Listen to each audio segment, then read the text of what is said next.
अगर आप भी एक डिजिटल बोर्ड या फिर स्टूडियो सेटअप करने की प्लानिंग कर रहे थे तो अभी थोड़ा सा रुक जाइए, पहले इस वीडियो को पूरा देखिए, क्योंकि हो सकता है आप डिजिटल बोर्ड सेटअप करने के बाद, स्टूडियो सेटअप करने के बाद भी आपकी कोचिंग, आपका ऑनलाइन ब्रांड ना बन पाए।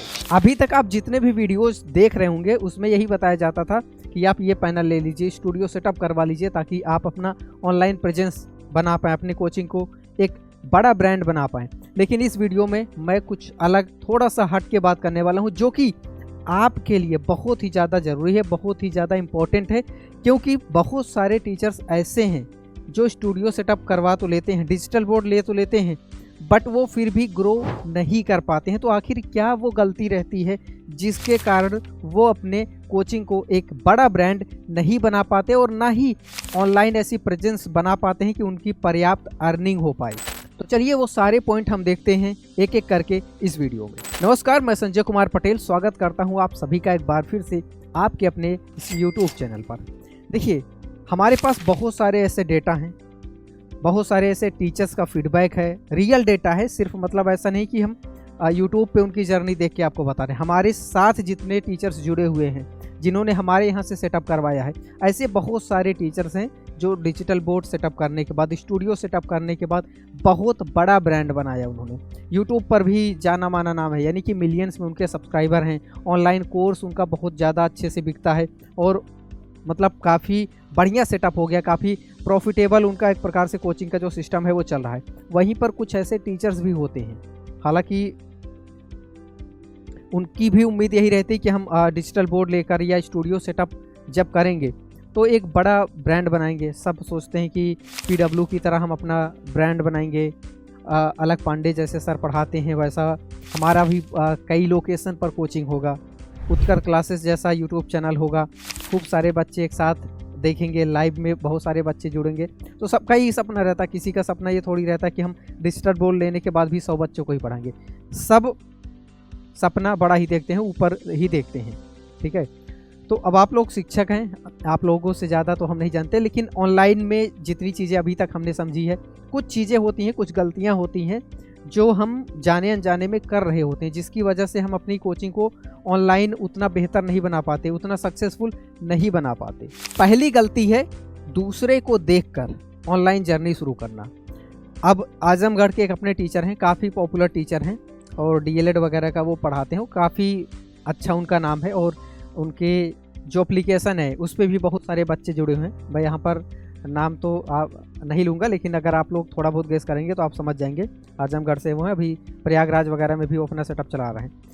तो उनसे जब बातचीत होती है तो वो बताते हैं कि हमको देखकर हमारे एरिया में, हमारे आसपास कम से कम 10 लोगों ने स्टूडियो सेटअप करवाया और उस 10 में से काफ़ी लोग ऐसे हैं जो चला ही नहीं पा रहे हैं। मतलब वो सिर्फ टीचर ढूंढ रहे हैं कि कोई आके हमारे यहाँ पढ़ा दे, कुछ नहीं एकेडमिक का ही पढ़ा दे, कुछ खर्चा निकल पाए। मतलब सेटअप करने के बाद भी वो लोग इस हालत में हैं कि कोई आके हमारे यहाँ पढ़ाए, किसी तरह से खर्चा निकल जाए, बस बहुत ज़्यादा प्रॉफिट भले ना हो, खर्चा निकल जाए। अब ये प्रॉब्लम क्यों आई? पहली प्रॉब्लम यह है कि हम दूसरे को देख कर शुरू कर दिए हैं। अब जिनका हमने बताया कि DLED वगैरह में काफ़ी बड़ा नाम है, बहुत अच्छी कोचिंग वो चला रहे हैं, बहुत बेहतर चला रहे हैं। छोटी शुरुआत थी बट बहुत आगे गए। वो इसलिए गए क्योंकि उन्होंने उस चीज़ की पढ़ाई की है जो वो पढ़ा रहे हैं, उसके बारे में उनको डेप्थ में नॉलेज है जितना बाकी के 10 लोगों को नहीं है। इसके बदौलत इनका सब कुछ सक्सेसफुल रहा, सही टाइम पे सही समय पर ये आए और काफ़ी मेहनत किए, डीप इंटरेस्ट था, इनको करना भी वही था, तो तब जाके ये सक्सेसफुल हुए। मतलब ये किसी को देख के नहीं, इनका पढ़ाने में इंटरेस्ट था और जो चीज़ ये पढ़ाने वाले उसके बारे में डीप नॉलेज थी इनको, उस सब्जेक्ट की, उसमें सेलेक्ट कैसे होना है, उससे रिलेटेड जितनी चीज़ों की जानकारी चाहिए होती है वो सब कुछ इनको पर्याप्त थी। आप कोई भी सवाल उनसे करिए तो हर एक चीज़ के बारे में आपको प्रॉपर आंसर मिलेगा।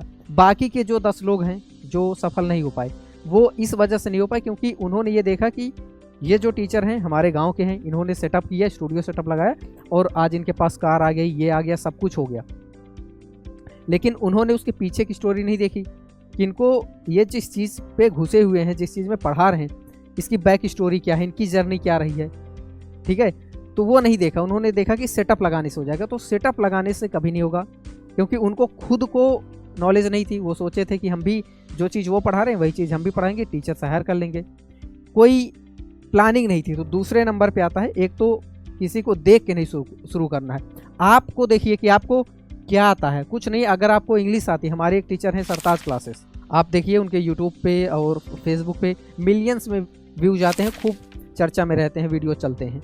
तो उनकी यूएसपी क्या है, इंग्लिश काफ़ी बेहतर जानते हैं, और वो भी कभी हिंदी मीडियम से थे, उतना ज़्यादा उनको इंग्लिश नहीं आती थी। तो उन्होंने वो प्रॉब्लम फेस की और उसको आसान भाषा में कॉमेडी कर करके बच्चों को एक्सप्लेन करते हैं। वो डीएलएड का नहीं पढ़ा रहे, नीट का नहीं पढ़ा रहे, जेई का नहीं पढ़ा रहे, इंग्लिश स्पोकन पढ़ा रहे हैं। तो उनकी एक यूएसपी हो गई ना, वो किसी को देख के नहीं कॉपी करना है। अगर आपको आर्ट बनाना पसंद है, ठीक है, क्रिएटिविटी उसमें आती है, तो उस चीज़ से रिलेटेड लोगों को सिखाइए। अगर आपको इंग्लिश अच्छा आता है, आपको मैथमेटिक्स अच्छा आता है, साइंस अच्छा आता है, केमिस्ट्री अच्छा आता है, तो अपने पास तो हज़ारों एग्जाम्पल हैं, एक दो टीचर्स नहीं, हज़ारों एग्जाम्पल हैं। बस ये है कि अगर कोई दूसरे को देख के आ रहा है तो हो सकता है वो सफल ना हो, लेकिन अपनी प्लानिंग भी होनी चाहिए। केवल डिजिटल बोर्ड या स्टूडियो सेटअप ही सब कुछ नहीं होता। ये आपको हेल्प करते हैं तेज़ी से ग्रो करने में। जो चीज़ आप 1 महीने में, 1 साल में कर पाने वाले थे, वो 2 महीने में हो जाता है, ठीक है। तो इसलिए हमें किसी को कॉपी नहीं करना, अपनी यूएसपी पहचाननी है, पहली चीज़। दूसरी चीज़, स्ट्रेटजी होनी चाहिए, प्लानिंग होना चाहिए कि कैसे कैसे हम चीज़ों को करने वाले हैं, किस तरह से हम इसको आगे एक्सपेंड करेंगे, वो सबकी पूरी पेपर पे आप प्लानिंग करिए। तीसरी चीज़, यूट्यूब को ही सब कुछ नहीं मानना है। यूट्यूब को ही सब कुछ नहीं मानना है। हाँ, यूट्यूब बहुत कुछ है, बट यूट्यूब सब कुछ नहीं है। इसका क्या मतलब है? इसका मतलब यह है कि बहुत सारे टीचर एप्लीकेशन नहीं बनवाते अपना। वो क्या करते हैं, डिजिटल बोर्ड या स्टूडियो सेटअप करके यूट्यूब पे वीडियोज़ बनाना शुरू कर देते हैं। वो सोचते हैं कि जैसे अवध ओझा सर, अलख पांडे सर, ये जितने भी टीचर हैं, ये सब लोग के वीडियोज जो हैं वो मिलियंस में व्यूज आते हैं, खूब पॉपुलर हैं। और जब लोग हमें जानने लगेंगे तब हम अपना एप्लीकेशन लॉन्च करेंगे और उसके बाद बच्चे वहाँ पे शिफ्ट होंगे, फिर वहाँ से हम अपना कोर्स बेचेंगे, वहाँ से पैसे कमाएंगे। तो ये बिल्कुल गलत तरीका है। अगर आप मानिए कि आपके हर वीडियोज पे 500 व्यूज भी आ रहे हैं तो आप लाखों में आपकी कमाई हो सकती है। बस सही से प्लानिंग करिए। मैं अपने डिस्ट्रिक्ट का अगर बताऊं तो उनका भी मैं हालांकि नाम नहीं लूँगा, लेकिन मैं आपको रियल डेटा बता रहा हूँ। उनका यूट्यूब पे अभी तक एक भी वीडियो अपलोड नहीं है। हमने उनको सजेशन भी दिया था कि आप यूट्यूब पे जाइए, बट उनका कहना था कि हम अभी उतना कंफर्टेबल नहीं, तो हम यूट्यूब पे नहीं पढ़ाएंगे। लेकिन उन्होंने एप्लीकेशन बनवाया, तो जो चीज़ ऑफलाइन में बहुत महंगी फीस थी उसी को उन्होंने हाफ कर दिया, आधा कर दिया। और जो बच्चे, जैसे अगर आपकी कोचिंग है ऑफलाइन, तो आसपास के 5 किलोमीटर के रेडियस में जो बच्चे होते हैं वही आते हैं, उससे ज़्यादा नहीं आते। हो सकता है 2, 4, 10 बच्चों का प्यार हो आपके प्रति, वो आ जाएं। बाकी ज़्यादातर जो ज़्यादा डिस्टेंस पे रहते हैं बच्चे नहीं आते। और दूसरी चीज़, गांव में भी जो लड़कियां हैं, उनके पेरेंट्स उनको बहुत ज़्यादा दूर कोचिंग नहीं पढ़ने दे सकते, ज़्यादा दूर नहीं भेजते हैं। तो अब ऐसे में वो टीचर बहुत अच्छा पढ़ाते हैं। अगर बच्चों को उनसे पढ़ना क्या तरीका, अभी तक तो कोई तरीका नहीं था। लेकिन जब उन्होंने स्टूडियो सेटअप करवा लिया प्रॉपर, तो वो यूट्यूब पे नहीं गए, लेकिन उन्होंने अपना एप्लीकेशन बनवा लिया। और जितने बच्चे उनसे पढ़ना चाहते थे, वही सेम कोर्स जो फिजिकली बच्चे आके पूरा फीस दे रहे हैं, उसके हाफ पे वो ऑनलाइन पढ़ ले रहे हैं। उनको आना जाना भी नहीं, अपने घर पे पढ़ ले रहे हैं। तो इनकी जो कमाई है वो आप मानिए 5 गुना बढ़ गई।